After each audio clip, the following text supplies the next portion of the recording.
नमस्कार मैत्रिणींनो, रत्ना बोडके रेसिपीत आपलं स्वागत आहे। तर आजची आपली रेसिपी आहे पापडी। आपण जी मार्केटमधून पापडी आणतोय ना, अगदी तशीच खुसखुशीत पापडी आज आपल्याला बनवायची आहे। त्यासाठी व्हिडिओ नक्की बघा। चला तर मग आपण लगेचच बनवूया। तर पापडी बनवण्यासाठी मी इथं पीठ घेतलंय, बेसन पीठ। हे मी मार्केटमधून आणलेलं पीठ आहे। तर अर्धा किलो बेसन पीठ घ्यायचे आणि आता त्यात अगदी थोडा ओवा घालायचा आहे, हातावरती मॅश करून। जास्त नाही, अर्ध्या चमचाला कमी, म्हणजे छान अशी चव लागते ओव्याने। मिक्स करून घ्यायचा आहे ओवा व्यवस्थित।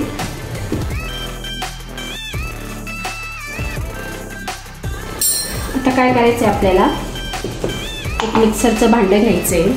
मिक्सरच्या भांड्यामध्ये तेल घ्यायचे, 3 चमचे तेल घेतले मी इथं, मोठा चमचे। हे बघा, आपला जो नाश्त्याचा चमचा असतो ना मोठा, तर हे 3 चमचे मी इथं तेल घेतले। थोडंसं कोमट करून घ्यायचं आहे आपल्याला हे तेल। आणि त्याचप्रमाणे आपल्याला पाणी घ्यायचे। पाणी घेतलंय मी इथं 3 चमचे। चवीप्रमाणे मीठ घालायचे। आता हे मिक्सरला फिरवून घ्यायचे व्यवस्थित। तर हे बघा, तेल, मीठ आणि पाणी एकत्र आपण मिक्सरमधनं फिरवून घेतलंय।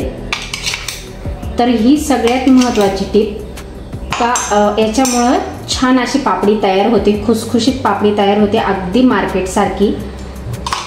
तर तेल आणि मीठ आणि 3 चमचे पाणी हे मिक्सरमध्ये व्यवस्थित आपल्याला फिरवून घ्यायचे।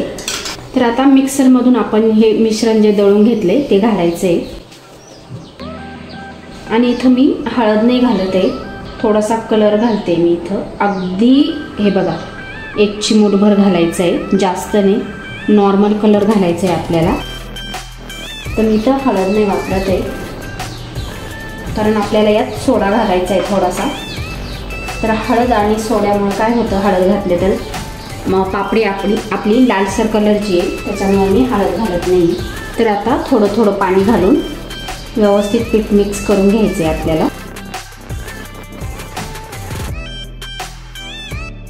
तर अगदी थोडंच पाणी घालायचं आहे, एकदम पाणी नाही ओतायचं आपल्याला, नाहीतर गुठळी तयार होईल। असं थोडं पाणी घालून व्यवस्थित मिक्स करून घ्यायचं।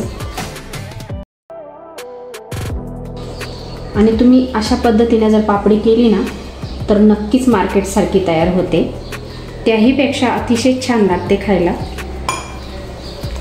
तर पीठ आपल्याला व्यवस्थित फेटून घ्यायचे, एकच डायरेक्शनने आपल्याला पीठ अगदी व्यवस्थित फेटून घ्यायचे, म्हणजे छान अशी कुरकुरीत पापडी तयार होते। तर मी इथं ओवा घेतला आहे, तुम्ही तुमच्या आवडीप्रमाणे ओवा घेऊ शकता किंवा नाही घातला तरीही चालेल, पण ओव्याने छान चव येते, त्याच्यामुळे मी ओवा घेतला आहे। आता हे 5 मिनिटं आपल्याला असंच फेटून घ्यायचं हे पीठ। तर आता पीठ फेटून झालंय। तर अगदी थोडासा मी सोडा घालणार आहे, जास्त नाही घालायचं आहे, अगदी थोडा सोडा घालायचा आहे आपल्याला। हे बघा, अगदी थोडासा सोडा घालायचा आहे। आता पुन्हा एकदा पीठ व्यवस्थित फेटून घ्यायचं। आपल्याला पीठ असं पाहिजे, जास्त घट्ट पण नाही आणि जास्त पातळ पण नाही। तर हे बघा, अशा पद्धतीचं पीठ आपल्याला पाहिजे पापडीसाठी। पीठ छान असं आपलं फेटून झालंय, तेलही तापलंय। चेक करूया आपण तेल व्यवस्थित तापले का नाही। तर हे बघा, व्यवस्थित पीठ तयार झाले। आता आपल्याला असा एक सोऱ्या घ्यायचा आहे।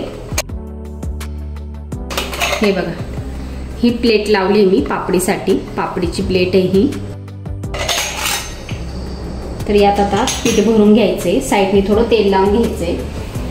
तर हे बघा, असं तेल लावून घ्यायचे आपल्याला साईडनी, म्हणजे काय होईल का पीठ चिकटणार नाही, व्यवस्थित तेल लावून घ्यायचे। आता एका चमच्याने पीठ भरून घ्यायचे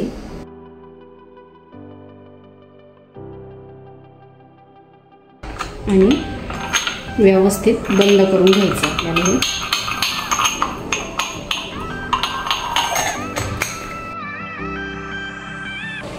आता व्यवस्थित आपल्याला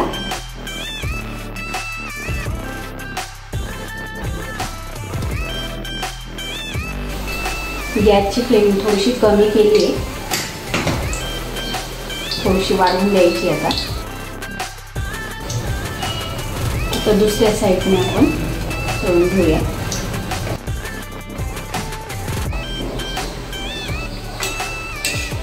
काढून घ्यायचे आपल्याला. व्यवस्थित पुन्हा बंद करून घ्यायचे आणि पुन्हा ह्याच पद्धतीने आपल्याला पापडी तयार करायची.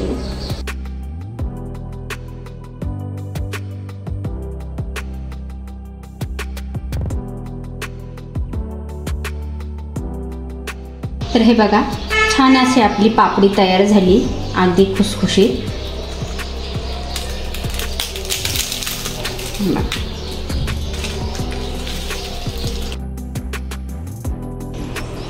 तर हे बघा, अगदी छान अशी आपली पापडी तयार झाली आहे.